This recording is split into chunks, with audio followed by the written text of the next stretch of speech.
am Giger of the Waffle Hour Podcast. I nearly interrupted you there. Tried to shout hello while you were introducing yourself. I noticed. I apologize. Who are you again? I'm Ben. Of the what? I'm also on the podcast. This is the 12th episode. Already? Yes, I think. Oh, Jesus Christ. It's definitely not the 11th, because we did the 11th last time, I think. Who That's else correct. is here? Hi, everyone. It's me, Alex. This You is- may have heard of me from such podcasts as the Waffling Hour. Yes, or that thing you did in college. I forget what it was called. Yeah. I got a degree. I don't know. No, the radio thing. No one will have heard that. It's for the best. I did have a radio show, and it was bad. He also has a blog. Yes. I do have one of those. No one reads it. It's not for the best. It's the best blog ever written. I think you get more readers on your blog than we get views on our podcast. I absolutely do. Well, thanks for being so modest. Anyway, so listeners, I'll introduce myself a little. I am Ben's younger brother. I'm friends with Giger. We met as teenagers. Yes. I was actually the one who first introduced these two clowns to each other, since I was facing a daily nightmarish pressure to play more and more board games, and I realized my only way out was to get them together. Hey, was that literally it? Was just me getting really into board games and you being the only person who would play board games? Well, I mean, it also just makes sense. Like, yeah, you want to play a board game that requires 7 people? I'm all right. I'm gonna find some. Well, that was kind of you. So, what all this means is that everything that me and Ben have done up until this point is Alex's fault. Yeah, That's correct. it's all Alex's fault. I am also the very same Alex that is frequently mentioned on this podcast as being so good at dungeon mastering, I can hardly understand their words over all the dick sucking. Jesus It's Christ. really my favorite thing about this show. I didn't expect it, and I didn't realize you both have such a high opinion of my DM. Yeah, I mean, you're not as good as Sam, but Okay. you're pretty good. Well, in my experience, you're the best DM I've had to play with regularly.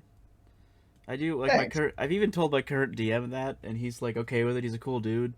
He's really good, but he's kind of not as good, you know. I understand.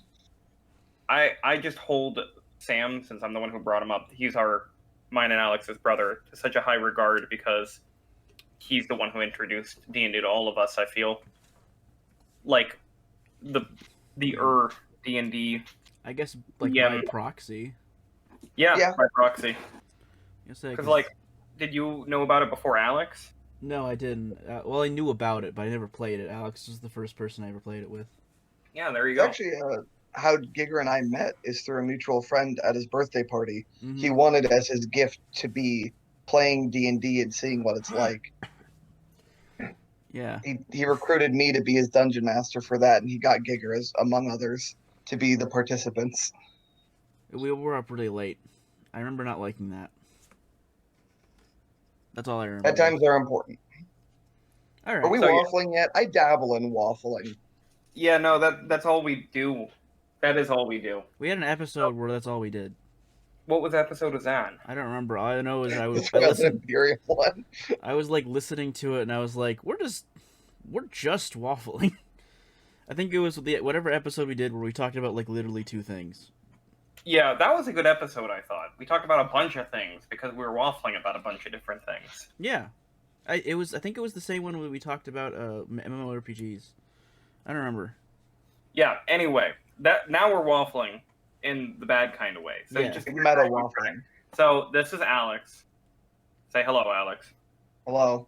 He is my brother. He is Giger's friend and DM, and he has a blog called A Night at the Opera, which you can find at nightattheopera.blogspot.com. Thank you. And he is going to be our guest on this episode, where he's probably going to just tell us what's been going on in his D&D games, mostly, right? Almost certainly. And you've probably seen some shows and stuff and that you'd want to share. That's usually what we talk about. We used to talk about video games, but I haven't been playing video games. That's your fault. Yeah, it is my fault. Though the Doom Eternal expansion was announced, so I'm kind of excited about that. Okay, well, we'll talk more about Doom Eternal. I can't wait.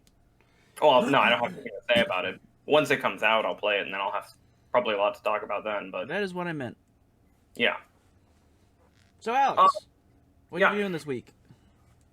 Well, yesterday I played some Dungeons and Dragons. Big surprise. No. We're all shocked. I've been playing. My group switched over to Discord. We had figured that last semester was gonna be the end of our group. We were prepared by Dungeon Master to end the campaign a little bit early, not on his own terms how he wanted, but find some way to wrap it up because we all were planning on going separate ways after we graduated. Some people across the country. Okay. And that didn't happen. Instead, we had the apocalypse, and now we play over Discord every week. And we're keeping it going pretty well. It's like a good stretch of the campaign. You are a player in this one. You're not a DM. We switch who is DMing. We take a poll each week. So I have been the main DM for most of the time we've been together, but I've kind of taken a big break from it for the most part, and it's my co-DM who's running his 5th edition campaign. Right. Okay. I remember you telling us about 5th edition and how you usually run Knave. Yeah. I do nowadays, yes. I really like both of them. It's weird because I am quite partial to a lot of the old school Renaissance style of gaming. It's the OSR. So my own RPG I'm working on is more in that vein. But I do really, really like 5th edition D&D, even though it's like the cool kid, the mainstream one, the kind of complicated but popular one. Mm-hmm. It's like my favorite game. Have you heard of Five Torches Deep? Oh, I surely have. I know. I didn't think it was possible you hadn't, but that's the one that I've been really into. Yeah, I own the PDF. I've read through all of it. It's good stuff. I have some issues with it, but if someone chose this as their dedicated game, I would recommend it as that. It's good for that. I want to talk about that because I've been reading a lot of Five Torches Deep lately and thinking about like game crafting and picking my favorite rules from various RPGs and like building off of it. With Five Torches Deep being it feels to me like a very obvious starting point, just a little bit little deeper than Knave is, since Knave is so it's intentionally bare bones. Yeah. What are your issues with Five Torches, since you casually mentioned that? Well, okay, part of this is just going to be a me thing. A lot of players of RPGs have one playstyle they prefer, and a lot of them it can take some time to figure out what it is they like. But you'll eventually know. Oh, I like Pathfinder, and that's my kind of game, right? Yeah. And that's fine. Most people will concede that theirs isn't better. It's just a preference. I like that, but I also just like a lot of different play styles for different reasons. Yeah. And I like 5th edition D&D combat a lot when you're at a bit of a higher level and there's a lot of depth to it. And you can spend the entire session on just one boss fight and it can be awesome. But that's a very different experience than what I get out of something like Knave. And Five Torches Deep, I feel is just not what I would want because it's trying to be a little bit of too many things. It explicitly says this is a game to convert 5th edition players to the OSR, and it almost frames itself as a gateway drug. Like the PDF or the book opens with a comparison of Five Torches Deep versus 5th edition. What do you need to know that makes it different? Yeah. And it is explaining how this is meant to ease you into some of these concepts with half steps.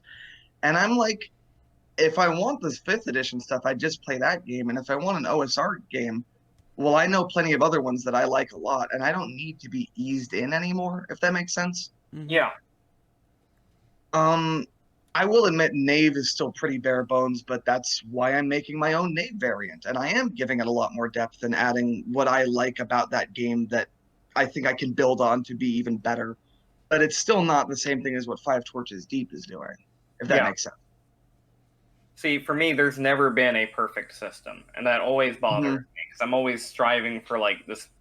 It's not, like, literal perfection, but my own concept of perfection of this is exactly what I want. Yeah.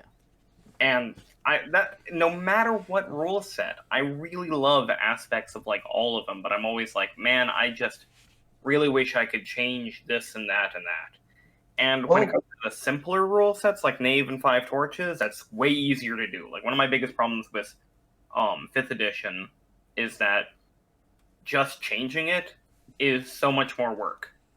Like, I can't just introduce my own class, because a class is a big, complicated thing in Dungeons & Dragons compared to 5 Torches, where it's like, here's a list of 6 skills you can choose from, or something like that, you know, and that's it. It's funny you should say that, though, because historically, 5th edition is the most modular edition of D&D in decades, you know, like... It's probably my favorite edition of Dungeons & Dragons, period. Oh, man, that's kind of what they built it for. They have it in mind. They want you to homebrew a lot, but at the end of the day, it's just not going to match a really bare bones minimalist DIY kind of system like what OSR games are going for, you know? Yeah, I've also been reading Old School Essentials, which is just the reprint of first edition with some like slight organization tweaks. Yeah, of the basic line of first edition, yes. Yeah, the OSR of OSRs, or old school. I don't know what I'm trying to say, but you know what I'm talking about. The original one. Yeah. The OG of there's OSR. There's definitely, looking at older systems, something that's been lost in translation to newer systems. And I think 5th edition still hasn't recaptured a few of those things. You know? Like, this is something you've talked a lot to me about, Alex, is like time management, and when you're doing like dungeon crawls and stuff like that. Like, there still isn't like any thought put into that in 5th edition, where it's like, I've got to come up with my own system, which is fine, but I don't know what they are expecting me to imagine. Right. It's actually and that's frustrating, because part of it was they didn't want to impose too many rules on stuff that they felt you might have strong preferences on how it should go. They talk about how random encounters are a thing you should have in dungeons as like a consequence of spending too much time fiddling about or making too much noise, but they don't give you mechanics for it. Yeah. Because there are like a million ways you could do it. But it's kind of annoying, because I would just like for them to commit to something and incorporate it into the system. That's actually something that I'm kind of doing with my current game. So my DM, he's mostly done Discord, like that's where he's been DMing for years. So a lot of things he had to learn new, like how to move. And he still doesn't do the movement right. You know how you have to go diagonally, and it's 5, 10, 15, 12, 20? Yeah, I hate that rule, personally. It's, you mean the 5-10, 5-10 rule? Yeah, 5-10, 5-10. Yeah, that's technically an optional rule in 5th edition. They just decided to throw it out because they're like, this is frustrating. I still use it, though, because I get nitpicky. Your movement range to be a circle, not a square. Yes. Because it makes sense. Because, like, if you go, like, it's the same... The reason they do it is because it's the same amount of spaces if you were to go, like, straight, basically. Yeah, it's a really solid approximation. I don't know. Most of the people I introduce the game to don't take that much issue with it. Well, we don't even do it. Yeah. I've never had anyone take issue with it, but I've seen multiple times brand new players just forgetting in the moment how they're supposed to move diagonally. Yeah. Well, the way we've been doing it is it's just diagonally is just 5. And it's fine. It's just like slightly annoying how like you can kind of cheese the ranges using diagonals if you do it right. Yeah, it's mostly for things that already had a long range to begin with that it's going to start. You'll see the consequences of it. Mm-hmm. Where you can send a fireball like twice as far than you were supposed to have been able to. Diagonally instead of. Yeah, it hasn't been that big of an issue at this point, but you know, I haven't been trying to cheese it is the thing. If I did, I'm sure it would be an issue. For me, D&D, it's like, cheesing or not, it's not such an in-depth strategy game. Like you said, it's not that big of an issue, so I might as well I would prefer to just go with the easier ruling, because it's not going to matter 99% of the time. Solid point to make, though. Anyway. If someone's wants to cheese the diagonal rule, then that's a problem player, not a problem rule. Right. One thing I'll say about Five Torches Deep is that it's easy to steal from, and that's another thing I like about OSR systems. I like DIY D&D because you can plunder things, and most of them are made with that in mind. Giger, I think you had once talked about how your favorite thing was the Rubik's Cube dungeon generator. Yeah, it is actually weirdly my favorite part of it. Well, Yeah, it has nothing to do with the game. Anyone can take that method, you know? You don't even need to be playing a fantasy RPG to do that. You can adapt it to No. whatever. I mean, like, I would like to clarify, it is my favorite part of the thing, but I still like a lot of elements of the Yes. rest of it, like the supply thing. I love that. I think that's fucking Mhm. amazing. 100% going to poach the supply rules. But I was reading through Five Torches Deep looking for everything related to wilderness adventuring because of an ongoing project I have regarding that. And a huge part of my preparation has been taking every single RPG I know of and just extracting that information from each of them and comparing them and figuring out the limitations of each. Mm-hmm. And it's something I'll say, Five Torches Deep does way better than 5th edition does. It does better than a lot of OSR games. It's still not perfect, and some of the flaws were really funny to me. I actually found an instance in which there is a kind of rule break, like a loop that you would get stuck in where it doesn't add up. And I was surprised at that because it didn't jump out at me unless I put all the information together. Do you remember what it was? 'Cause now I'm curious. Yes. Okay. This is going to sound kind of funny. So they say this is a gritty system. You cannot rest in the wilderness at all, period. Okay. Could maybe find yourself in a situation where you could justify it. They're just like, for simplicity's sake, that's a hard and fast rule. One of the main things you need in order to replenish stuff. Okay. So make sure you get back to civilization somehow. They also have a thing called resilience, which is a cool mechanic I like. It is equal to your constitution score, and it's the number of hours you can be active adventuring in a day. Okay. Which is kind of a neat idea. It breaks down a little bit when everyone else has a different constitution score, but what I think makes it work kind of well is that your resilience can be damaged as a consequence of your wilderness hazards. Instead of them always targeting your hit points, sometimes they'll just make it so that you're all tuckered out and you won't be able to go as far today. I would probably have it so that the highest resilience is the party's resilience. Well, it arguably would make sense if it would be the lowest, but then of course you don't want it to be so low that they can't get much done. Yeah. Yeah. Well, it's The thing is, in D&D, you can be active for 8 hours a day. They just tell you that's as much. Anything past that, you're going to start incurring exhaustion. And in this, you might be on paper able to adventure for 15 hours a day, but in reality, it's going to get knocked down by all of the stuff you're doing. Yeah. So it creates some uncertainty, and I like that. Yeah. However, if you fail a resilience check because you traveled for too long, or if you suffer from some other horrible thing, you can get exhausted. And this is meant to be one of the big consequences of things that can harm you in the wilderness. Yeah. And exhaustion in this game is greatly simplified. It gives you disadvantage on all checks and reduces your speed to 0. Okay. And it can only be cured by resting. But you can't rest in a wilderness. Exactly. Oh. And the wilderness is the most likely place you'll ever incur exhaustion.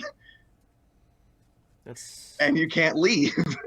Yeah, that's a rule that has to be changed by the DM, or else it just doesn't make sense. yeah. But here's the thing. I imagine you can get a lot of mileage out of the system just using it for dungeon crawling. A lot of players just don't even do wilderness adventuring at all, which I think is a bit of a shame, but I get it if that's just never something you've delved into. So you can play this game a lot and never notice this. But the first time you ever try doing a wilderness exploration thing, I feel like it would be inevitable you'd discover this little flaw. Yeah.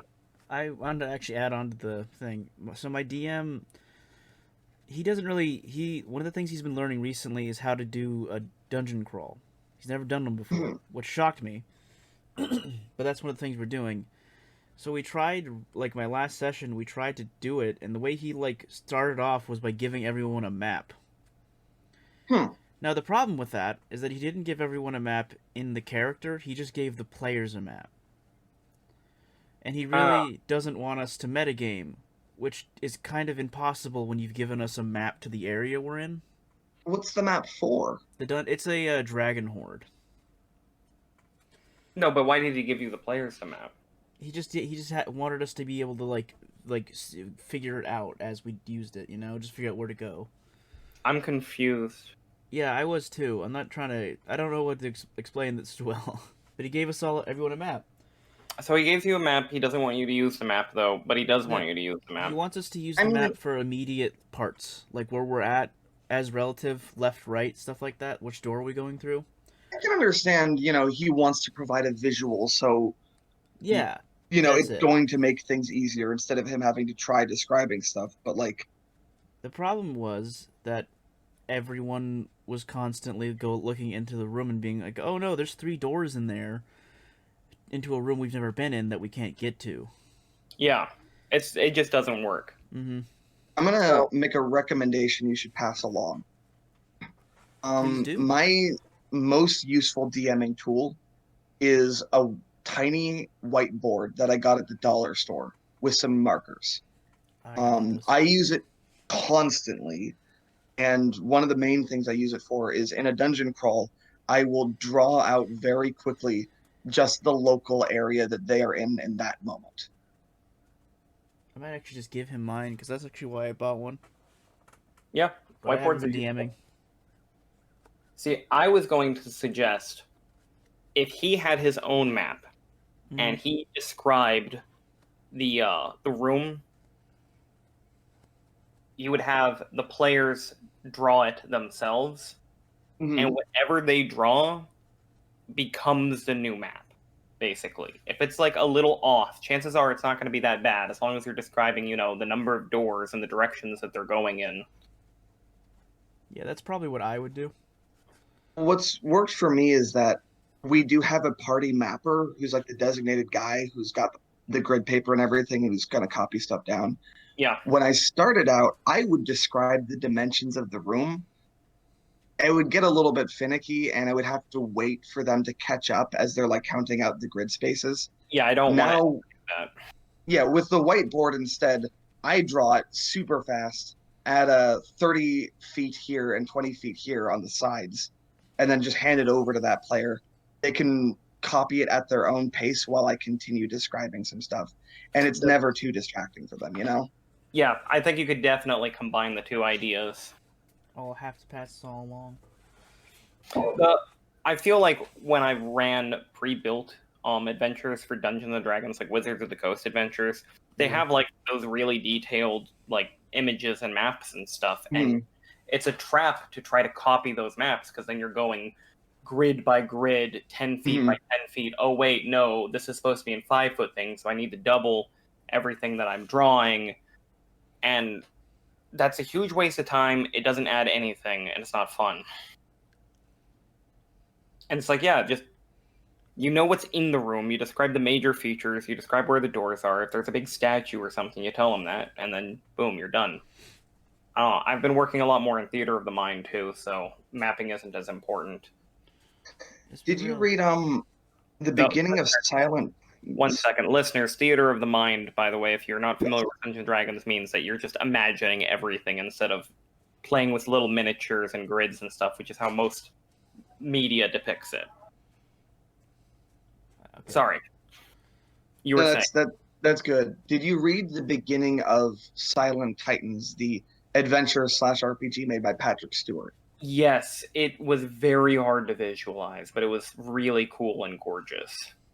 Well, yeah, he has a lot of advice on how to DM in Theater of the Mind using what he calls natural language, and is really cool. And I'm like, wow, he's got this figured out. Another thing I found very helpful is really putting yourself in the mind that you have to describe things from a first-person point of view. I think helps a lot, because normally you are looking at one of those really polished dungeon maps that have been made by a professional illustrator from the top down. When you start describing Sorry, continue. Well, you start describing the shape of the room and every object in it. And instead, you should think about, if you are walking through this door, what is the stuff you'd see from there? And it's going to be a little bit less, and it's going to force you to think about the important stuff. And you won't also just immediately list every single exit from the room, because that's not something that's going to always be an immediate view. No, if there's a giant jeweled statue in the room, that's probably going to focus all of your attention before you notice any of the doors. No, there's gonna be that one guy who's just like, I look for all the exits immediately, every time. Well, I mean, you know your players. Maybe one of your players is like that, but... Oh, it's you? Well, I'm like the most experienced player and like the only one who's like DM'd before, so I know how to do everything. It's been slightly annoying. I feel like I've influenced my DM more than I wanted to. Like, he used to be really big on alignments, and then I was like, yeah, I don't even acknowledge alignments. I think they're retarded. And he's like, I don't do alignments anymore. Oh. That's a little sad. I'd rather, like... I mean, yeah, I didn't want to be like... I didn't want to influence him that much. I wanted him alignments to do his are kind of stupid, though. They are really dumb. They're not worth the time. I especially hate them with new players. Sorry, Alex. It's okay. I don't know if I want to like give my alignment opinions right now. Sure. Can you outline them? I'll summarize.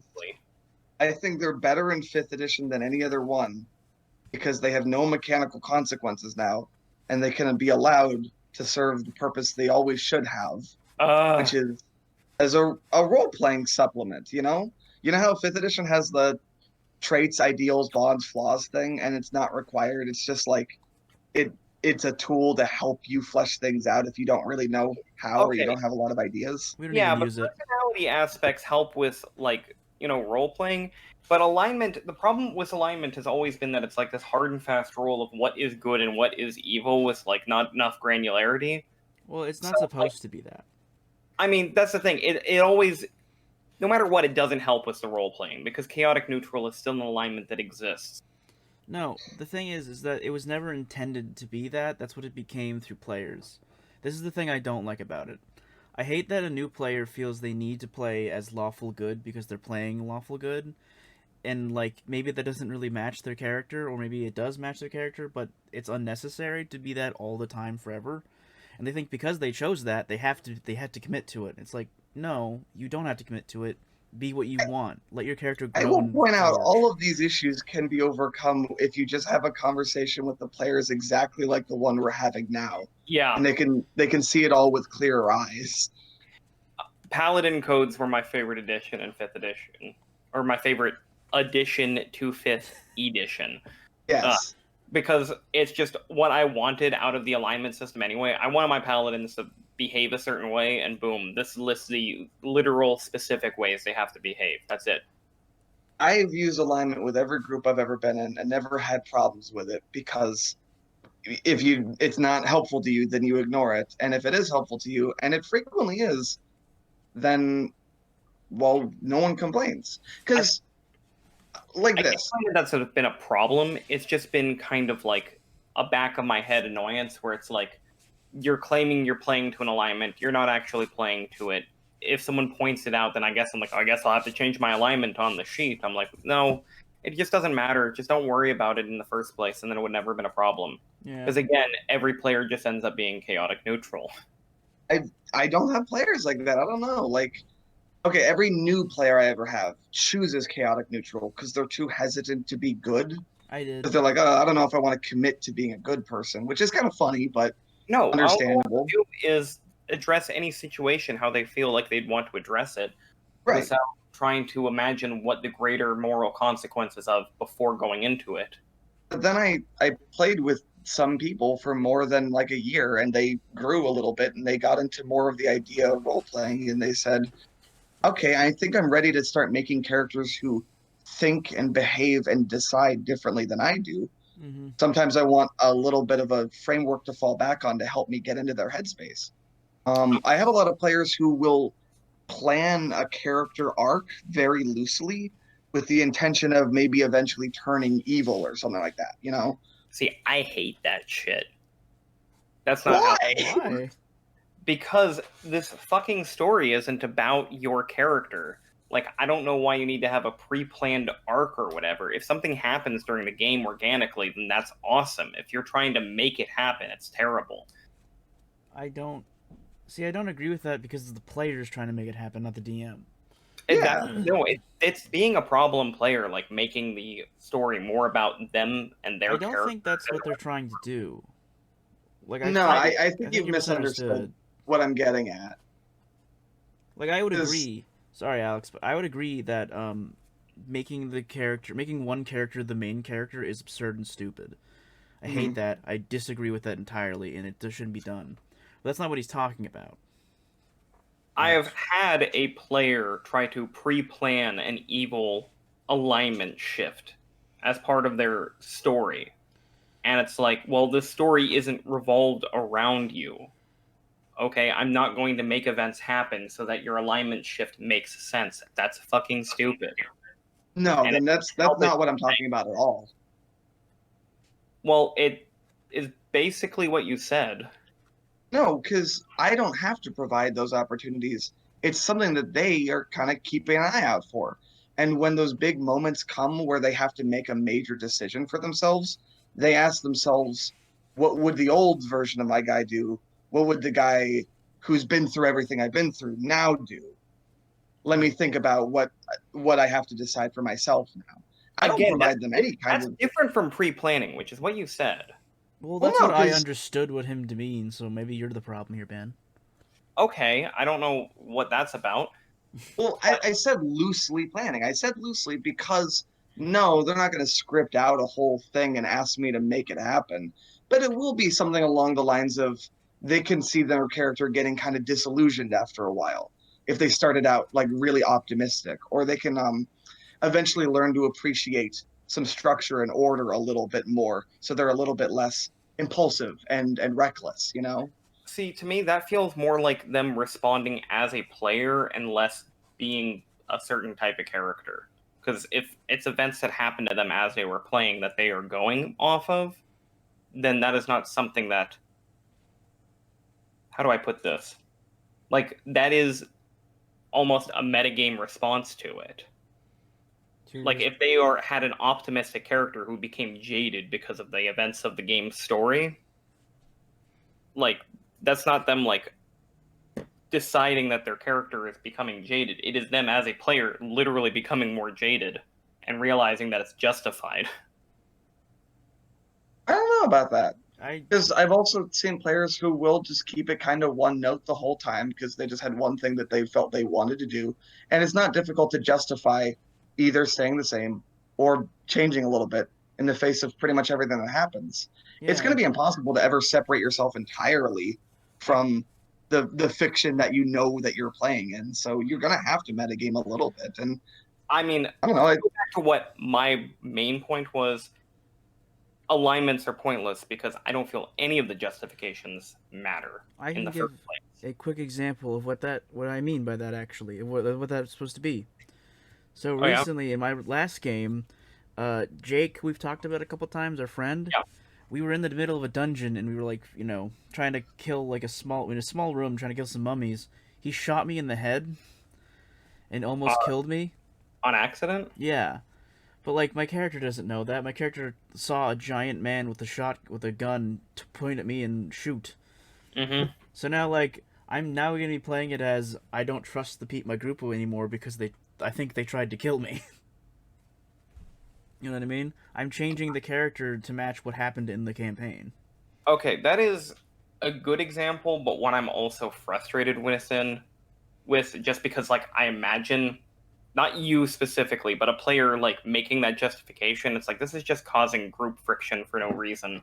Well, it doesn't have to. It's depending on how I play it. I'm not going to make group friction. I'm just going to have, like, you know, maybe not be as trusting to them. Maybe not tell them all the information I have all the time. That just sounds like group friction to me.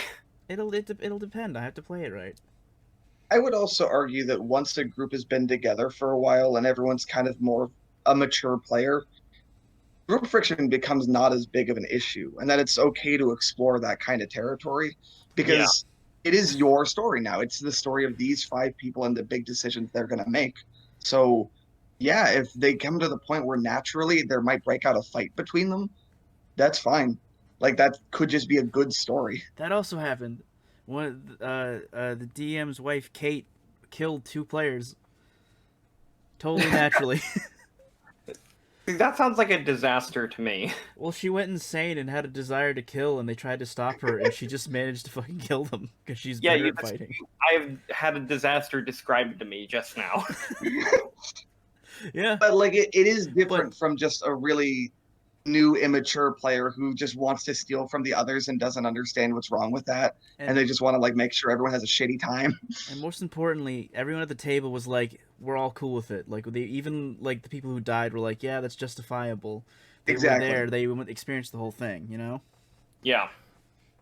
Mature groups need to find one. It's so nice to have one where it's just like, you can be like, yeah, it's just, if you just explain why you're doing something or what's going on, they're just like, yeah, I got you, we're cool. They don't get actually upset with you. That's so nice. I will say, I have a completely different take on alignment for my own RPG, which is, I think, one you would much more easily get behind. All right, well, you've mentioned that you've been working on an RPG a few times now, so maybe elaborate on that. Like, don't go super into detail, but paint us the broad strokes of it, and tell us about your alignment system, since that's what you brought up. So Ben Milton's Knave is what he described as a rules toolkit because he wanted it to be like open source and you can build on it as much as possible, and you can even publish and commercially profit off of your version of it without any issue from him as long as you credit him, and that's cool. I know of a lot of variants of Knave. And so I'm making one called Brave, which adds a fair amount back into the game that was missing from before. It started out as a lot of little tweaks to make it closer to 5th edition D&D for my sake when I'm running it. It's just a smoother transition back and forth between the two. So in Knave, you go 40 feet in a move action, and I decided to make it 30 feet again. In Knave, you have to beat the armor class of what you're hitting instead of meet or beat it equal to or greater than. I changed it back to the 5th edition one. Yeah, stuff like that. Little details I would have forgotten about anyway, just because I'm more used to the D&D rule set. Yes. And then I also added lots of things I think just made the game better. Like I changed it so, healing now scales with level. That just makes sense. I added usage dice from the Black Hack because they help with an equipment-focused game so much in removing all of the fiddly logistics and everything, and instead make it kind of fun. Did you steal Equipment dice? Is that for like durability? Oh no. Yeah, this is an easy thing to explain quick. Yeah, the usage dice. Some consumable items will have a usage die associated with them so that you don't have to track meticulously how much you consumed, because sometimes it can be difficult to know. Like if you use a bag of marbles, did you use every one of them or did you just spell out some? When you're using a piece of chalk, how do you know how much of it was consumed when you wrote that message on the wall? Mm-hmm. So you roll a die. He says you use, it'll tell you what your starting die is for that item, like a D10, say. When you use the item, you roll it. If the result is a 1 or a 2, then it's downgraded to the next smallest die. Otherwise, it's the same. So then do a D8, and then do a D6, then do a D4. And if you get a 1 or 2 on a D4, it's finally expended and you have no more of it left. I love it. That's pretty good, yeah. I'm going to combine that with the supply from... And the I want secondary, man. I want supply from 5 torches. I want that. What do you say? That was from Black Hack? Black Hack, yes. Did you steal supply? Oh. No. All right, yeah. Because I actually make them keep track of some of that stuff a little bit more meticulously in Knave because that's like the only depth there is to the game. So I wouldn't want to gut it of that. Fair point. It's really nice for arrows though, for ammunition. I'm counting arrows. Yeah, so why now it you just roll a die. Oh, is it the How same? many arrows do I have? I have a D10. That actually works really well. I like that. Yeah. Now in the Black Hack, he has you roll the usage die for arrows after the battle is over, so you do it once, which is smart. So he gives you, I think, a D8 or a D6 of them. I make you do it arrow by arrow because I don't typically have discrete battles in the way that some dungeon masters run things. The lines get blurred, situations erupt in the dungeon as a whole environment and landscape of conflict that can't really be broken cleanly into we just started and ended a battle like it's Final Fantasy, and now we're going back to the overworld screen. Yeah. Nice. So what do you do? Explain what that would look like. The usage die or how I do battles? How you do battles. Oh. Well, I do have them when it looks like things are going to break out into a very fast-paced moment. You switch the time scale. So it's like, okay, now we're using initiative count and it's going to be measured in rounds. In Knave, it's actually not even normal initiative count. It's just our turn, then your turn, then our turn, then your turn, but you re-roll every time, which I think you both know about. All right. Yeah. It's something I'm on Um, the fence about. you can slip in and out of different time scales as the situation calls for it or would be appropriate in a very fluid way. So if somebody starts to parlay with the villain in the middle of combat to negotiate, we kind of break from initiative count real quick. Because otherwise it would be kind of weird if you had to only like talk in 6-second spurts. Someone might flee from the battle and go do something else in the dungeon while other people are still trapped there. Stay in initiative count because every 6-second chunk is going to matter a lot in its consequences. But this other guy over here, what he's doing wouldn't really properly be described as a participating in the battle because he's like setting up a trap or something like that, or he's exploring the next room, or he's summoned a demigod so he can quickly negotiate with it to try to get some help, you know? You know, it actually occurs to me us talking about it makes this sound a lot more complicated than it really would feel at the table. Yeah. Exactly. Like it really is just fluid. Now that we have done that, please explain the alignment system. Oh yeah. So most of my RPG is inspired by the actual OG OD&D, original D&D from 1974. Which is an unplayable mess of a game and is hilarious, and I love it so much. It was before they had editions. It was before Basic Edition D&D, and it was basically a zine. It was like 3 tiny books that were shittily printed and shittily illustrated, and had a lot of contradictions. But it's fun and it's weird. Alignment isn't about personality or whatever, but it's your position in the cosmic balance. Okay. There are forces of law that congregate in the heavens, and they will dictate great designs and destinies to their subjects. And there are forces of chaos that congregate in the underworld, and they will disrupt these designs for their personal interests. Okay, see, this is how I would actually want alignment to exist. Like, if it's going to be a hard and fast rule, then make it a hard and fast rule. And while other old school games that take this interpretation will insist, no, it has nothing to do with personality, I am willing to say, sure, it can bleed into your decisions a little bit. It only makes sense if you are aligned with the forces of law that it's going to influence your personality a little bit. But that's not really what it is. It is like political allegiances in a cosmic battle. Yeah. And Which it is will what- affect magic a lot, you know? I like that. I also don't have good and evil. I mean, hypothetically they exist, but in as much as they exist in the real world, which is to say, with no clearly defined rules and a very frustrating, path to try to determine if you're doing the right thing or not. Mm-hmm. But law and chaos, very real, very much forces of nature, and are trying to manipulate you so that you will gain power to their service. Okay, I want to point out, though, that just reading the descriptions of, like, old school law and chaos, they were basically just good and evil. Yes. Like in the Lord of the Rings, like white shiny light versus evil Dark Lord kind of good and evil, you know?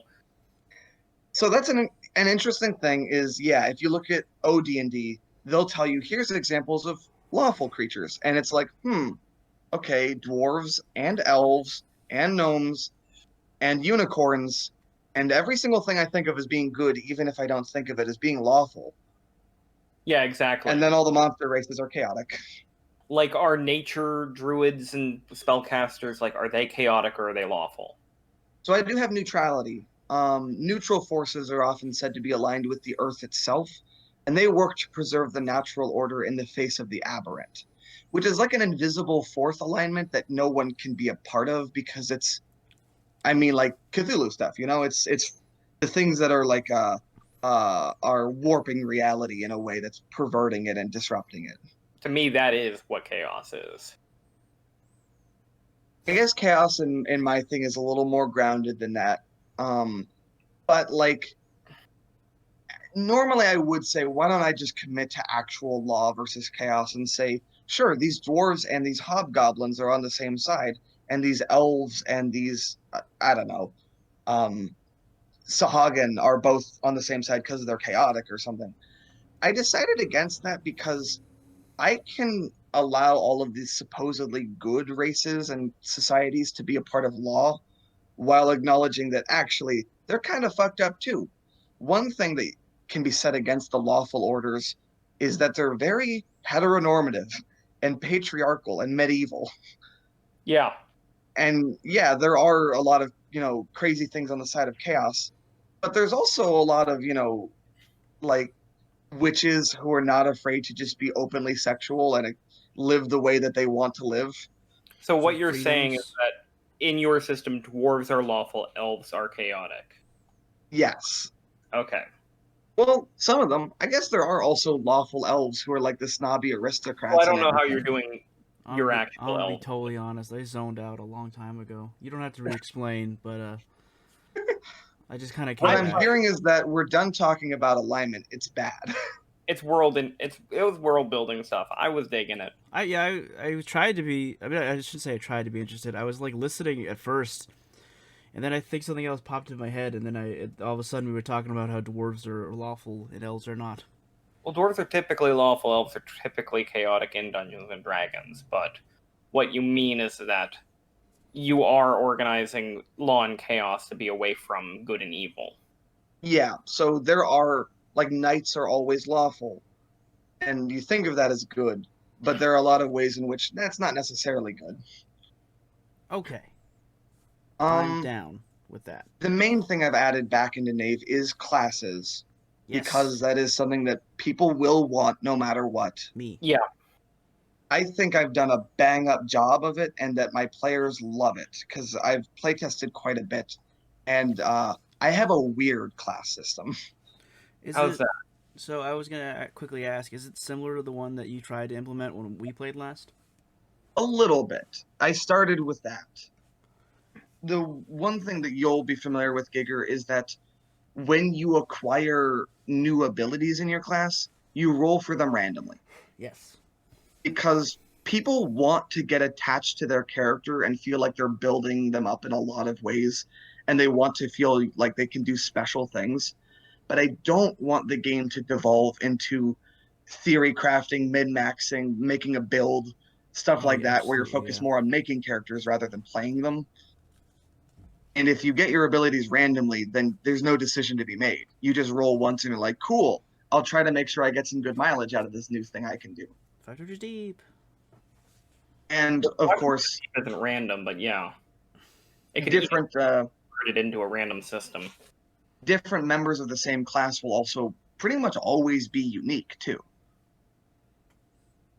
Cool. I know people who would just hate that system so much. I know. Like, what system you mean? Like randomness or the classes?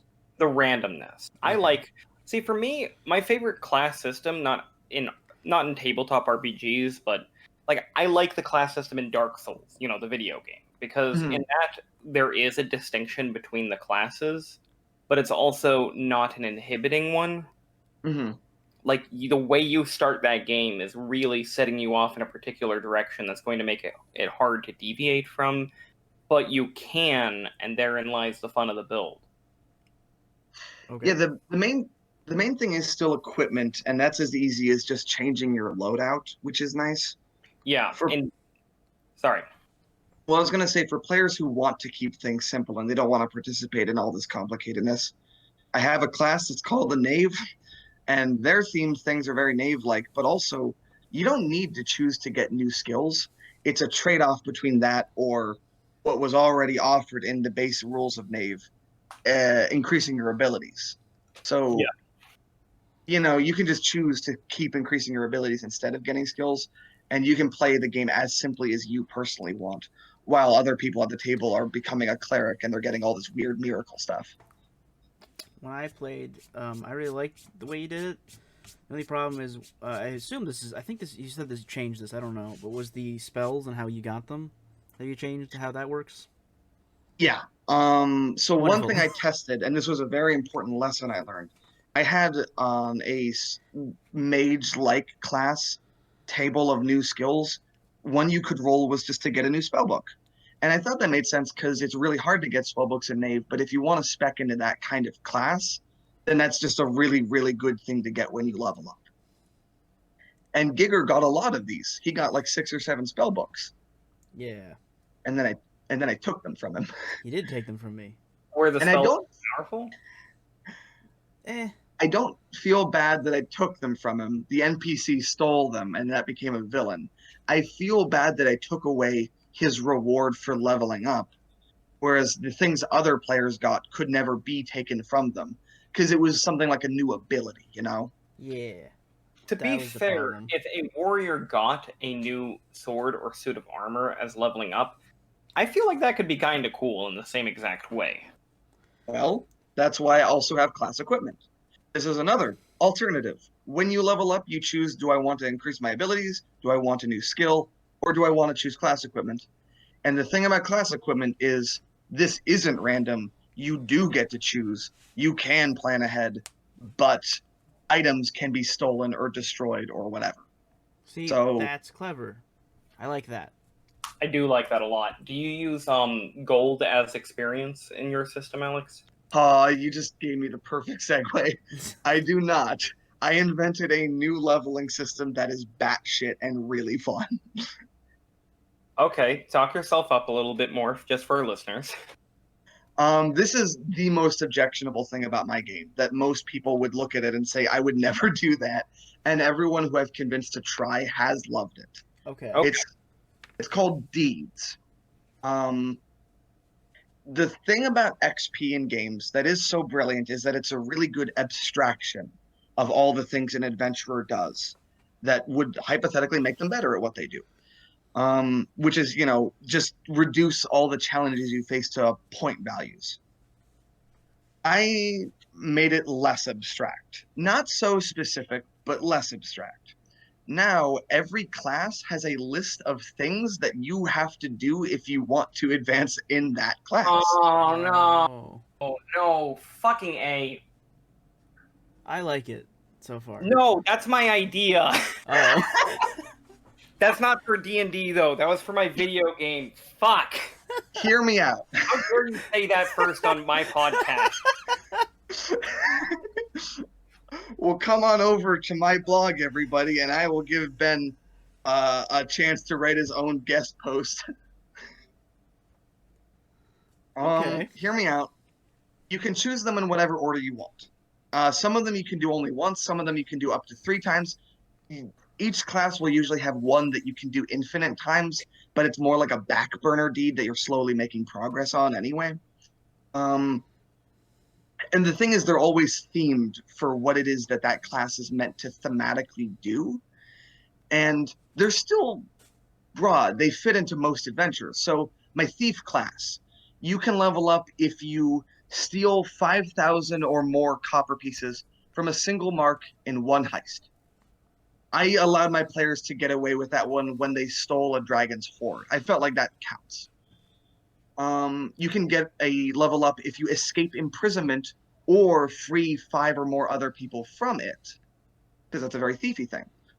You can level up if you steal a legendary artifact and keep it for at least a week, like the Gray Fox's hood from the Elder Scrolls. See, You can level up if you steal someone's heart. I really You like can level up. that a lot. Just to be clear, this is my achievement-based leveling system. Okay, I was calling it in my head because it's video game achievements, except that's where your actual experience was coming from. Yeah. And so what I found is so fun about this is that I, for the first time as a DM in like a decade of playing, have actually run a successful sandbox campaign. And this was the only ingredient I needed. Okay, so I need to now tell you about how my DM does leveling. Oh gosh. I kind of hate it, but I don't hate it all the way. So you know how you get inspiration in D&D? Yeah. And it's just like every You once should in a while. explain it for our listeners, though. I'm about to. Every once in a while, if you do something kind of amazing, kind of awesome, and the DM likes it a lot, he gives you inspiration. That's how my DM does levels. Nope. And He just gives you a level, or he gives you experience? he gives you a level. There's no experience. You have to do something like really amazing and cool, and he'll give you a level. That's not the only way to get a level, but it is like the main one that he references. And the problem is, it's fucking impossible to do that because his campaign is so sandbox-like. Like, we have so much freedom, and there's ways I've come up with for me to get a level up, doing like with my character. The problem is that I need to like put myself in that situation, and if the party doesn't want to be in that situation, or if like me putting myself in that situation is detrimental to the party, I can't really do it. I can't justify it to myself or to the party. And it's been a really annoying issue because Kate, his wife, has not been able to level up basically at all because she just can't come up with anything to do in any situation. And that's not her fault. It's just there aren't situations where it's possible. I also just hate trying to play to this one dungeon master's like taste, you know? Any dungeon master, it wouldn't matter if it's this guy or someone else. I just feel like I'm pandering to them. I don't feel that way because he's very like easy to sway. You can convince him of things. If I did like the one I want to do, I'll just explain it. I'm playing a Bard of the Masks. My abilities are all based on masks and changing my identity, and that's like my entire character is like identityless. A god stole my identity. The way I came up with it is I have a disguise kit, and I have Disguise Self the spell that I can cast using Bardic Inspiration. What I would do is disguise myself as like a high-ranking member of like the council or whatever the city is, and then I would use Disguise Self on myself to disguise myself as an even lower one, so that I would like trick someone into believing that I'm like a low-level government employee, and then I would reveal that I'm actually the highest level employee, and then I would get what I want that way. That's the way that I came up with it, and I know that he would like be convinced and that'd be cool. It's just I can't put myself in the situation where I'm even able to do that. It's become impossible. Yeah. I'm going to suggest to him that level Problem of with system. inspiration is that it's not pre-planned. Exactly. That's the whole issue. And it's been kind of frustrating. He has been really nice about it. Like just recently, he like DM'd me last night. Actually, he's giving everyone like homebrewed magic items. He's admitting that he can't like level ups just aren't happening that quick, so he's trying to artificially level us up using items and stuff. But I think what I'm gonna do is suggest that system to him that you just pointed out because I think he would love it, and I think that he might actually put it in. Well, what makes it really convenient for me is that it is a list of things I need to put in my sandbox. Yes, exactly. I look at the list of deeds I made for each class, and I said, what would be required in order for them to have a chance to fulfill this? I should put in at least 3 opportunities for that. Quick aside, do any of your classes level up by saving a princess? I'm going to go ahead and add that to the knight class right now. It should be princess or prince. Thank you. I do have win a lady's favor among the knight deeds, but I feel like that counts. But Okay. I also think that saving a prince or princess from a dragon of some sort or giant monster. That's the Slay level. or tame a dragon and slay or ally a giant. Not Also, lay a dragon? night beats. Can you Tame. lay a dragon? No, that's going to be a bard one. No, fuck Seduce off. a dragon? Fuck off. I hate that I'm so kidding. much. It is one of the biggest circle jerks in D&D memes that kind of gets me too.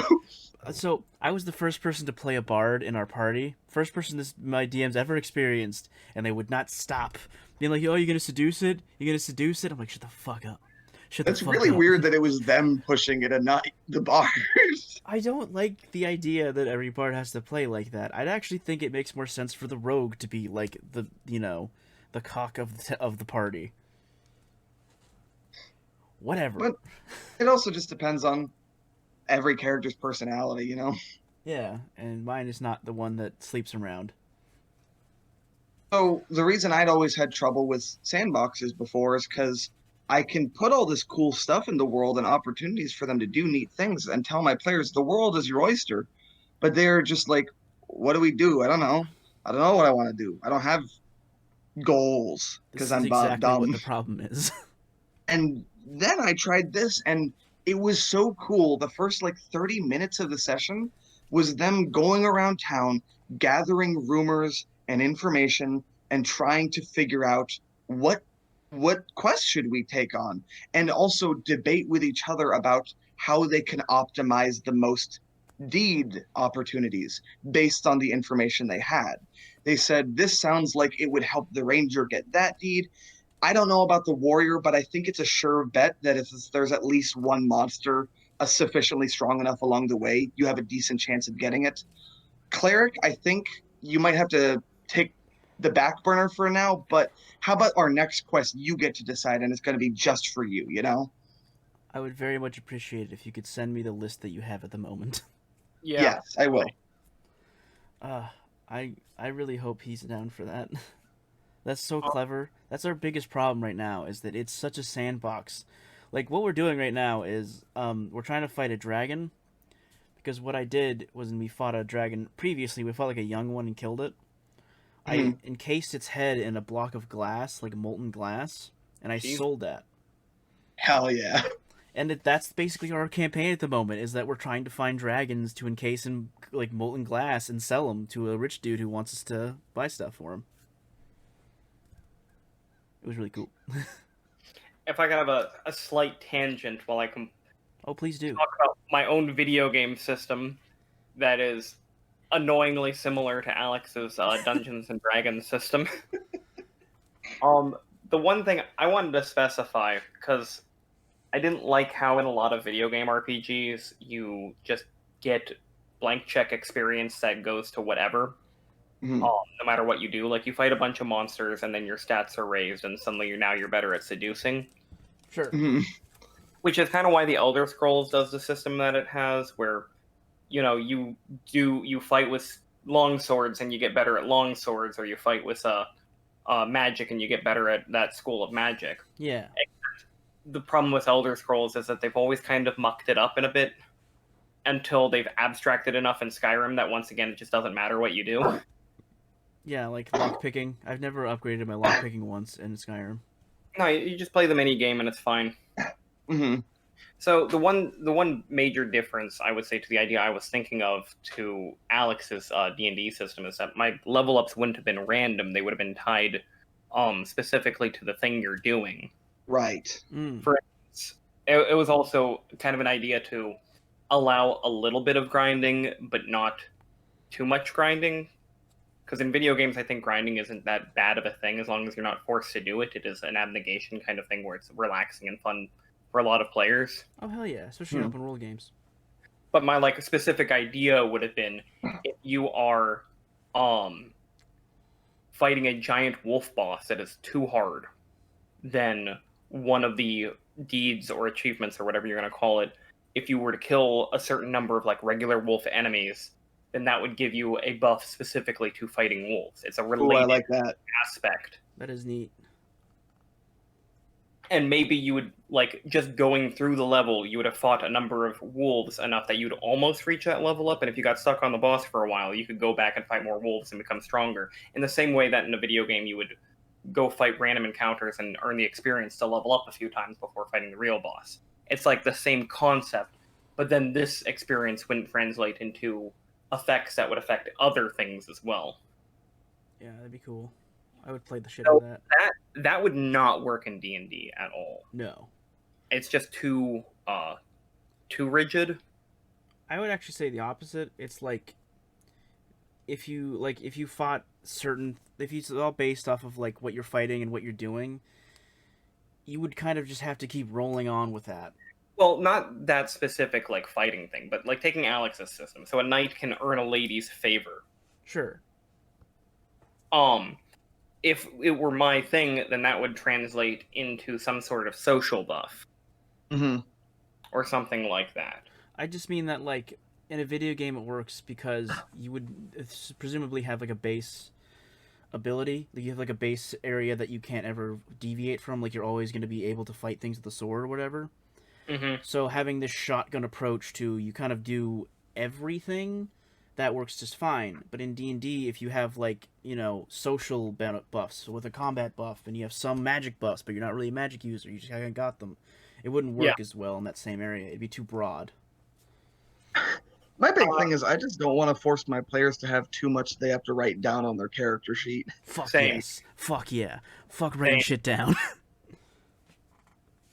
Like, so many fucking times I've had new players create a new character and they've got a bunch of abilities and they're like, well, they don't remember any of their racial abilities. No one ever does. They don't remember any of their class abilities. Maybe they'll attach themselves to like a couple of ideas that they really like. Mm-hmm. You know? And that's the thing. That's what you should always latch on to, whatever the things that, well, you should always look at whatever the things that players are latching onto. Mm-hmm. Like, I think racial ability should always just be like one major thing about them. You know? Mm-hmm. Yeah, like dwarves like rocks.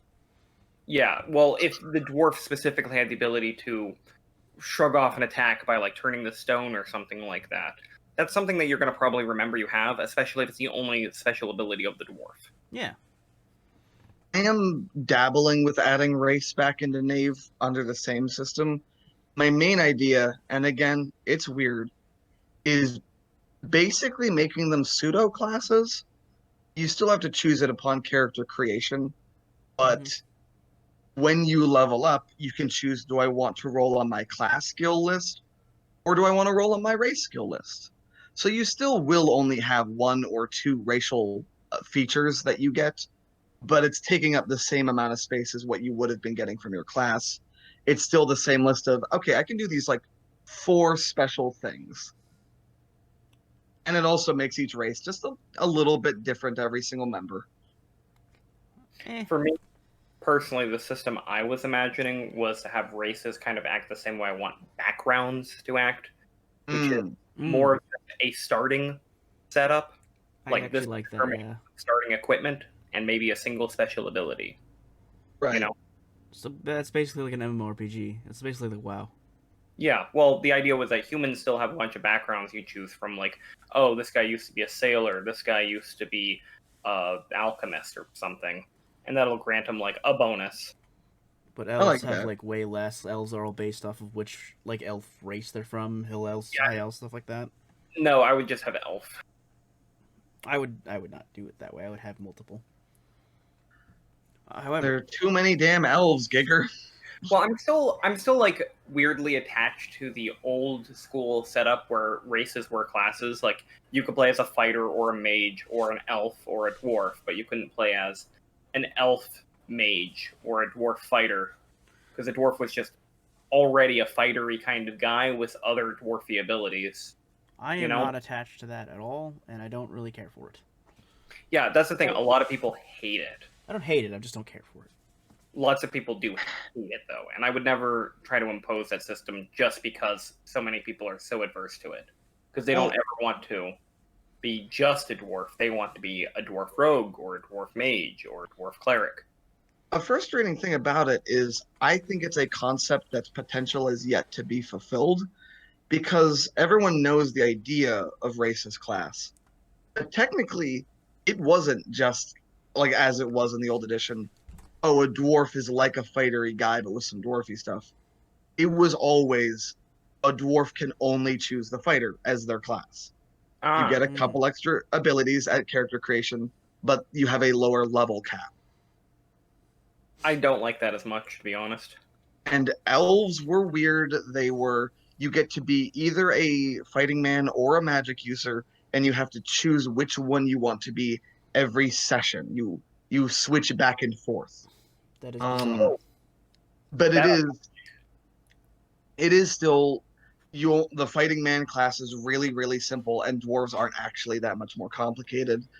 And I think it's a shame because I would like to see a game that makes a unique dwarf class that's just full of bizarre dwarven abilities. And yeah, it could be oriented towards combat like the fighting man, but not the same.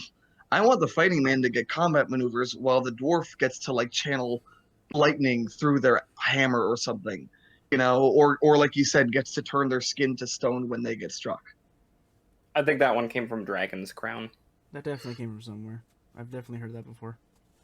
Dragon's Crown also does races as classes, but it's also got a very simple. It's also a video game. And if you had a really cool, exciting race classes in your game, like dwarves can get rune magic and elves can get, I don't know, something. I feel like it would be an easier pill to swallow. It's just that people want to be able to customize a lot. They'll never get past that. I didn't like that's the thing I didn't like most about Nave was that there were no classes. I remember when we played the Star Wars RPG, my biggest complaint with it was that all of the classes felt exactly the same. There was never really any the deviations were so minimal. The only Mhm. class that stood out was the Jedi, which we didn't have because it was overpowered and bullshit, like all Jedi are. Mhm. I Fuck didn't. Jedi. Yeah, we're not doing this right now, man. We've talked too much about Star Wars. I've been trying to think of a Twilight Imperium RPG. I don't Because think that's necessary. I think the universe is kind of cool. I'd play a is. game in that setting. Sure, but also, it's a board game already. Yeah, well, an RPG setting would be cool. They're making Magic the Gathering D&D settings and everything now, so I think it's doable. Magic the Gathering is in D&D. It's like they're canonically in the same universe. Yeah. No, that's not how that works. But Kinda. it's true. I mean- for me. D&D was bought by Wizards of the Coast, which already owned Magic the Gathering, and it's got multiple universes or whatever, Okay. But- different D&D settings. It's not like every single one is canonically interlinked with a Magic the Gathering setting. But Okay. every D&D property is canonically linked by Planescape, which means now Magic is. But Yeah. I'm sure from Magic's point of view, it's not, It breaks all the rules. It's like how Batman is a part of the DC universe, but the DC universe does not need to be a part of Batman. No. It's usually better when it's not, I Yeah. feel. It's better when it's not. Although I gotta just I used to hate Superman for a long time. He's a lot better of a character once you like actually start reading some of his stuff. Mm-hmm. I really like the idea of Superman and Batman being just bros. Yeah. Pals. Like they're good people who respect each other's goodness. I hate bad Batman who kills people. Mm-hmm. Like, I have not talked about it on here, but you both know that like I'm a big fan of the Punisher. Mm-hmm. Yeah. And I really like the Punisher, but I like the Punisher because he's like you're not supposed to be him. He's just Yeah. sort of like, I guess maybe like the good version of the Joker is the worst way to explain it, but that's what I mean. Batman is not supposed to be the Joker, the Punisher. They're not supposed to be even close to the same area. They're supposed to be like diametric opposites, and I hated it when they keep trying to bring them closer together because they're not Yeah. the same character and they shouldn't be viewed as the same character. I will admit, I like that Batman is a very plastic character that can be interpreted in lots of ways. I don't mind people wanting to explore that version of Batman, but all my favorite versions of Batman's are ones that you can admire, you know? Mm-hmm. I want superheroes that we can look up to. So since we brought up Batman, did any of you guys happen to pay attention to like the big Bat Dome announcements or whatever the hell that thing was called? Nope. I saw the trailer for the Batman. Yeah, the new movie. What's the actor? Robert Pattinson? Pattinson, yes. Yeah. No, I didn't give a shit about that. I tried to give a shit about it. I don't know. I read. Yeah, continue. I guess I didn't try to give a shit, but I did watch the trailer. Yeah, that's about as far as I got too. I just kind of have given up on like DC at this point. I want to go back to being excited for a Batman movie. I don't. I'm sick of superhero movies. I'm done with them for now. Yeah, Well, fair. yesterday they announced the Batman, the new version of Justice League, the Shazam sequel, Black Adam, the new Suicide Squad, the new Wonder Woman. Like they're trying to bring it back, buddy, and they want you on board. But I was not persuaded. No, it's still too fucking gray. Yeah, they still haven't figured that one out. So gray. Why are they so allergic to color? I just don't think that they like. I don't think they know what people like about Batman. I've never been entirely convinced that DC's been on board with it. I feel like there's been so many different iterations in the comics that have gotten popular for different reasons that they have no real ability to like pinpoint it for the movies. I have a feeling this new Batman movie will be fairly well received and defended by a lot of people. So were all of the DC movies. No. No. Difference between, say, Wonder Woman and Justice League or Batman v Superman, where Yes. both of those they've got some hardcore defenders that also happen to be neo-Nazis, and All of them? for the most part, like every single one of them? Probably, yeah. Oh, But okay. for the most part, they were like universally derided as being bad. Right. That's the thing. I'm saying I think the Batman will be received like Wonder Woman, where everyone's like, no, really, this is a solid superhero movie. And I'm going to be like, this Yeah, but is I don't- whatever, guys. I heard I it was watched fine. Aquaman. Aquaman was fun. I liked it. I heard both were fine. What? Both. I heard Aquaman and Wonder Woman were both fine. That's like the general consensus I got. And that's the consensus that we're predicting for the Batman. Okay. But it's not Oh. going to be Batman v Superman. What is this mess? Everyone hates it. This is the most awful thing. Martha! Lex Luthor throws Why his do you know piss that on, name? or has that lady drink his piss. Whatever the fuck the piss thing was. It was such a weird fucking plot point. The Batman trailer just didn't inspire anything in me that seemed special. It looked like they're gonna have difficulty getting out from under the shadow of the Nolan Batman films. And I didn't like, the Batsuit design. I didn't really like the Batmobile design. I didn't like what I was seeing as a lot of stuff. And I'm like, there's nothing here to get excited about. Did you hear the video game announcements? I don't know if you guys care about that. It was in my Google did not hear. News. I saw it and I was like, nope, I give up. I've already given up on that like long ago. I mean, I really loved Batman City? Arkham Asylum and Batman Arkham City. Yeah, same, but that was years ago. And then they made Arkham Origins, and then they made Arkham Knight, and both of those were meh. Well, At Arkham best. Origins was meh. Arkham Knight was good but frustrating. And then they haven't made anything in a really, really long time. And everyone's wondering, what's Rocksteady Studios going to make? Are they going to make a new Arkham game? Or are they going to make like a Superman game or something like that? Did you hear what the official announcement of what they're making is, though? Isn't it No. a Robin game? It's a Suicide Squad game. Great. Oh I'm so boy. excited.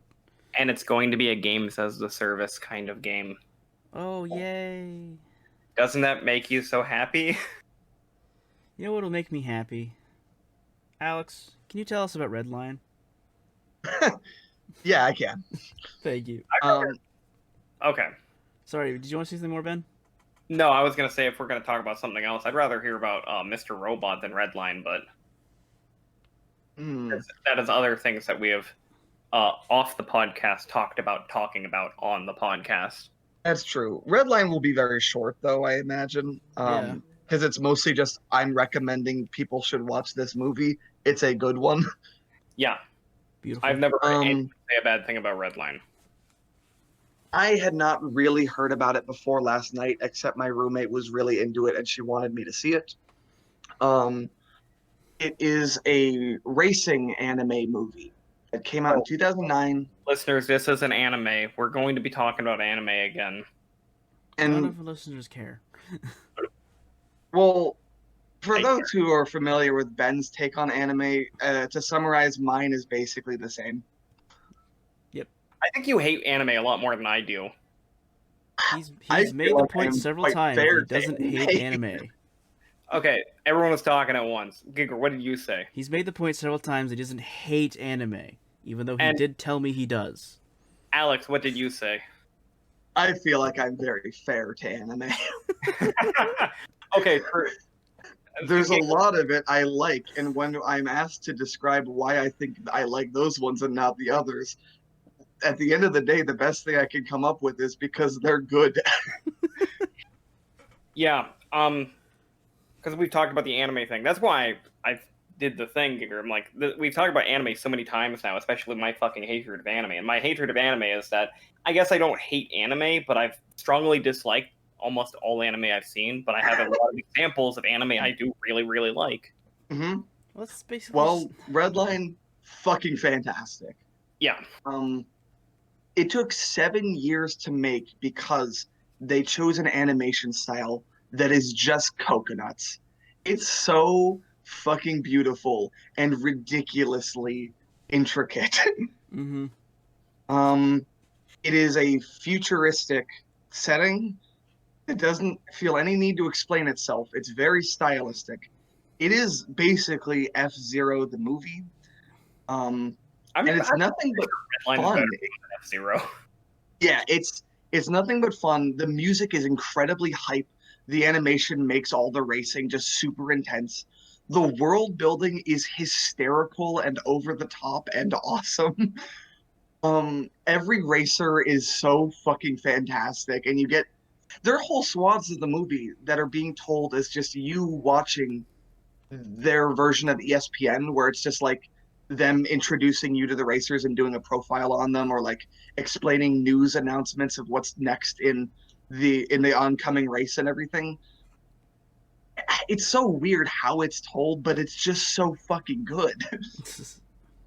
Yeah. And it takes itself completely seriously. It's so achingly sincere, but it's so funny. And I would just really, really recommend it to pretty much everyone. It is also surprisingly very R-rated, which you forget multiple times throughout the film. It's like, oh yeah, those are some anime titties. Yes. Sitting there all of a sudden, boom, titties. Oh. Yeah, it feels almost like that. And it's weird that anything can be all of a sudden in that movie, because that movie is like fucking cranked up to 11 the entire time. It is like high octane fuel nonstop. So I don't have much to say about it. There's not much to say except I think people should see it. It will make their lives better. Yes. And also, yes, I can like anime if it's just good. Did you see Akira? Akira is one of my all-time favorite movies. God damn it. Okay. I'm trying to like figure out the short list of animes that you have seen and liked, and whether there's anything that I have seen and that I've liked that you haven't, or vice versa. I love Evangelion a lot. Never seen it. The original series. I'm not crazy about the movie. It's a good one. I just didn't like its ending compared to the show. But I like Studio Ghibli, obviously. We don't have to recover that ground. I liked Full Metal Alchemist. I don't think you were willing to give it the time of day. I watched a good 7 or 8 episodes of Brotherhood, and I really disliked it. Yeah, it's those stupid fucking short jokes. Yeah. Edward Short, he's Before- gonna fucking geek That was out. not what bothered me about that show. No? Alex, before you get into that, please give us your top 3 Studio Ghibli movies. Oh, Oh yeah, I'm geez. interested. I have basic bitch opinions. That's I like fine. Spirited Away and Mononoke as my 2 favorite, and I can't decide which one. Okay, then just come up with a third. Ah, shucks. There's also a bunch I haven't seen, unfortunately. Kiki's Yeah, Delivery like, Service. Just say that one.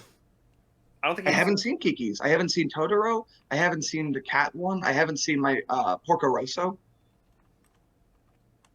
So we'll just give you those top two then, I guess, if you haven't seen any of the other ones. I'm trying to think. Yeah. You've probably seen Ponyo, but you don't even want to give it your top three because you figure there's got to be something better than Ponyo, right? I guess I might like The Wind Rises as my third favorite. Really? I did not like that one. I don't like it for the same reasons I like all of his other movies, though. So yeah, like, that's that makes totally valid.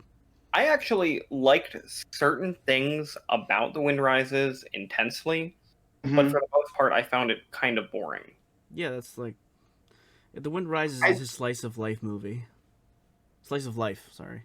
Well, it's specifically what a historical fiction or a biographical kind of thing about that actual person in history, the guy who was designing airplanes in Japan in Mhm. World War II.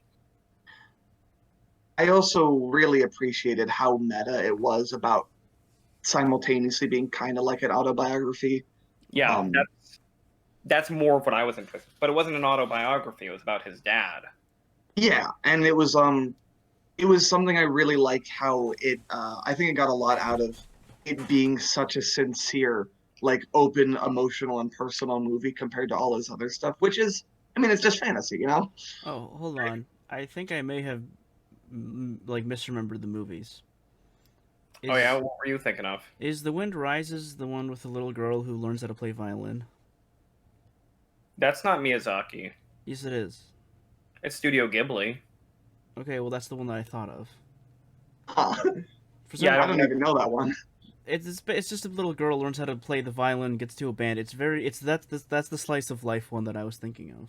No, The Wind Rises was his last film. It was Miyazaki's last film as a writer, director, animator. I might not have Which seen is that one. why I always specify the difference between Miyazaki and Studio Ghibli, because Studio Ghibli puts out lots of films that Miyazaki's not actually involved in. Okay. Technically, he is coming out with one in 2023 that he is both directing and writing. Yeah, that'll be his actual last one, except then he'll make another one after that. Anime was a Mhm. mistake. We all know this. He's never actually going to retire, but The Wind Rises was supposed to be his retirement movie. Okie dokie. Uh, Moving forward. I think The Wind Rises would have been better if it was literally just a biography about his dad. I'll talk about Mr. Robot, I guess. Yes. So, came Can I out in start this one? 2015. Sorry, Huh? man? I want to say, because I introduced you to Mr. Robot, but I never finished it. Yeah, So I want to start this one off, because go for it.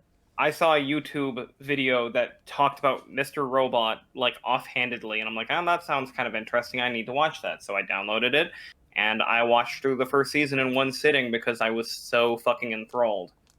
Okay. It was like, I cannot stop watching.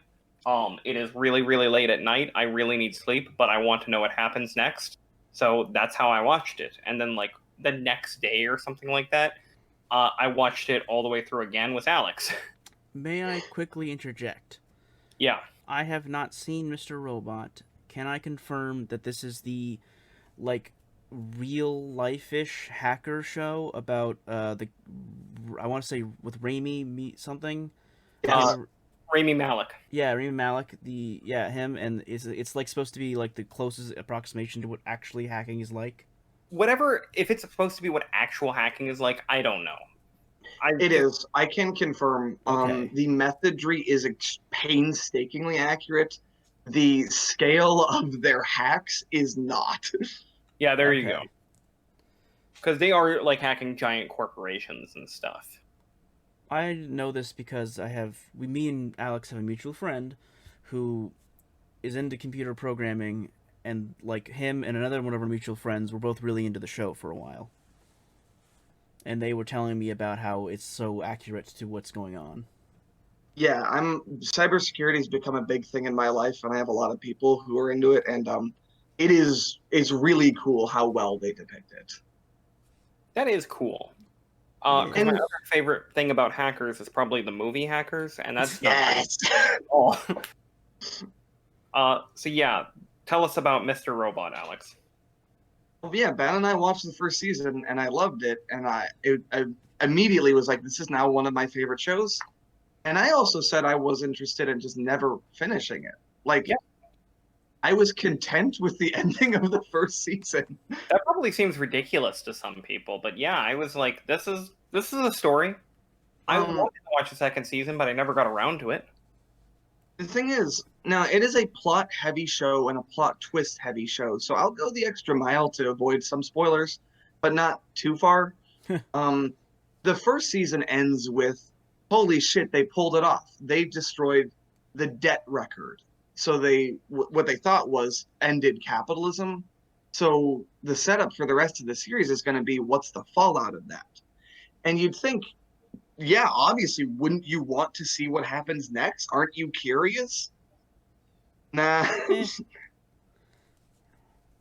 I mean, I'm about as curious as I was in seeing a sequel to Fight Club, which had the same ending. And I was like, it was cool. Yeah, exactly. Like, what would happen after the credits roll in Fight Club? But feel like you did watch. How many seasons of Mr. Robot are there? 4. And it's a complete series now. Yes, it just ended, and it ended very well. I feel like the aftermath of Fight Club would just be a big frustrating mess. Well, that's what this show shows, is Woo! exactly that. I was right. I feel vindicated. Well, it was my roommate's favorite TV show. She really wanted me to see it, and it was her turn to choose the show.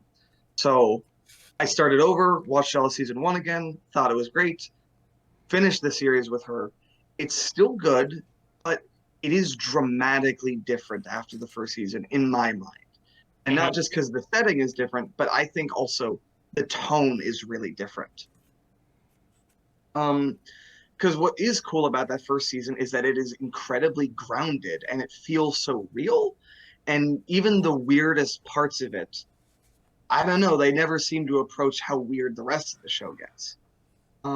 It's also a psychological thriller about the main character who is multiple personality disorder, although they often frame it more like how schizophrenia manifests because it's a little easier to tell the story that way, which is fine.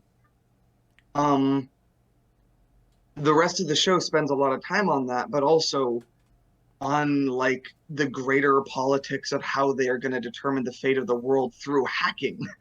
Hacking. And it just kind of gets a little over the top. I don't want it to sound bad. It's easy to take seriously. It's really thrilling. You always want to know what's going to happen next, but it's just so like unrealistic after the first season. Hold on, Alex.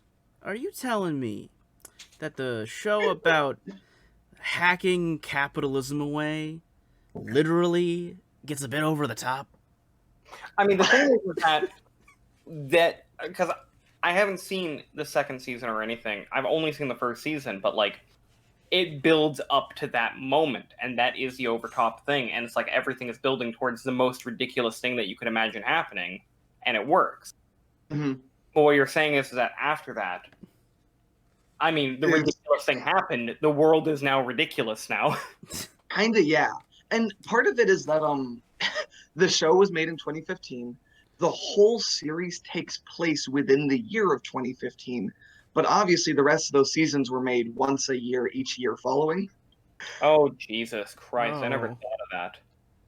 They have to reconcile the fact that 2016 hasn't happened yet, but like it kind of gave them some guidelines on how fucking weird things can get. That's kind of interesting. They keep referencing the oncoming Donald Trump that they didn't even know was going to be a thing when they made the series. That's funny. It's kind of tongue-in-cheek. It's a little bit weird, but for example, the main villains of the series are the Illuminati. And in the beginning of the show, they kind of had a very grounded take. They didn't make it out to be like there's literally a group of people who decide everything. Yeah, He was just framing it in he framed it in general terms. He's like, you know who I'm talking about, the top 1% of the top 1%. the people who have so much money that it's what they do that really makes a difference. Yeah, like corporate leaders. Yeah, and yeah. Well, no, and the rest of the series, they slowly build it up and reveal finally there's an organization. Here is its name. Here's how it was founded. Here's some details about how they operate to get away with this. They say it's been going on for, I think, like 20 or 30 years or so, but they are totally like, yeah, Barack Obama, Putin, the Crown Prince of Saudi Arabia, Donald Trump, all of them are part of this group. And they do that as a contrivance to help the main character be able to more plausibly take down world capitalism, because all it takes is for him to target one group of people, as opposed to the quagmire of competing actors in actual global world politics. I think I'm understanding the kind of emotions you're feeling now, Alex. Okay, here's a really good example. There is a villain in the first season. Ben will remember this guy a lot. Yeah. He was a high up guy in the main evil corporation that is running the world. And he was the stereotypical asshole executive, old, rich, white man who's super privileged and puts other people beneath himself. And he was just such an easy to hate person because he was so upsettingly realistic. There's a female character who approaches him to call him out on some of the corrupt things he's done and some of the bad business practices that killed her mom. And the first time he talks to her about it, he's just so horribly dismissive. And he says, tell you what, I'll give you the answers you're looking for if you get on your knees and suck my balls, little blondie. And it's just such an uncomfortably real version of like corporate misogyny. And then when she finally does get through to him and gets a straight answer out of him, it's still really upsetting because he's like, to be honest, yeah, we made these decisions really casually in a boardroom while eating cocktail shrimp and not really caring that much that people were going to die, because at the end of the day, I had to get home for dinner and then come back to work the next day and the next day, and you just kind of live with these things. Yeah. And it's just crushingly real. Well, one of the main villains for the rest of the series is the actual CEO of that company. And he is this grand Shakespearean villain. Okay. Who has his mind on greater designs, who has been planning certain things for decades that he's able to pull off, who is treating all of this as like a chess match with his rival to control the fate of the world and what he means to do when wielding all of this massive power and wealth and influence and everything, you know? And he's a really good villain, but it's just not the same at all. Yeah.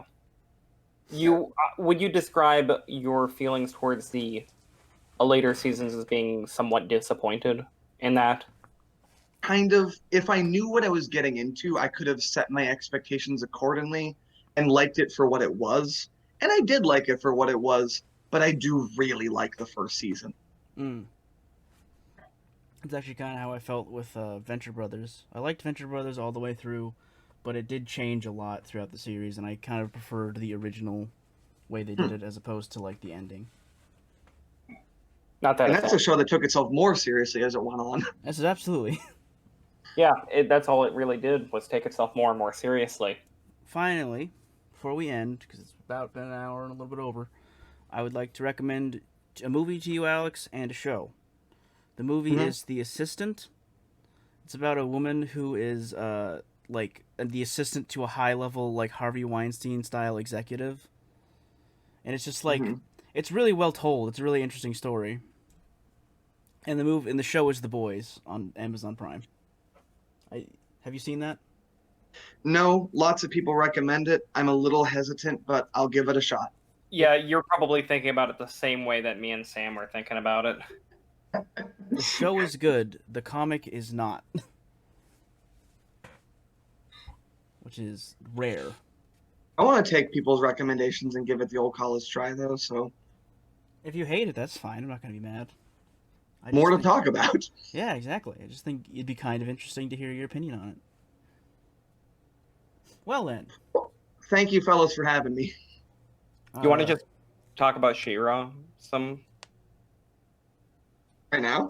It's Yeah. like we're at 140, Ben. Do you think you can minimize that to like 5 minutes? No, but I figured you could probably like play the music over us while we're just talking about how great She-Ra is. We have to say goodbye and do all the other crap first. Okay. Goodbye, listeners. I've been the Gigger. I've been Ben. Not the Ben, just Ben. I'm still Alex. Magical. You guys are really good at this. We have a Twitter. We have a YouTube. We have an email. The Twitter is at Our Waffle. The time, not the concept. The YouTube is the Waffle Hour Podcast on YouTube.com. The email is the Waffle Hour Podcast at gmail.com. We're on a bunch of different streaming services like Spotify and Deezer. Check us out in those places. You can check out the full list on our Twitter. Yeah, if you like us, follow, subscribe, give us a thumbs up or whatever. Do all the things that people do on the social medias. Maybe we'll get better known if you do that. I don't know. Check out Alex's blog. Alex, plug your blog. Yeah. A Night at the Opera, yes, that one. Yeah. A Night at the Opera on blogspot.com. Yeah, and it's night like the medieval kind, because it's like a play on words. It's also a Queen album, isn't it? That is also what inspired it. We can thank Sam for this. Now the music will start to play us out. So She-Ra. Alex, you need to tell Giger when he needs to watch She-Ra. Oh, Jesus Christ, it's so fucking good.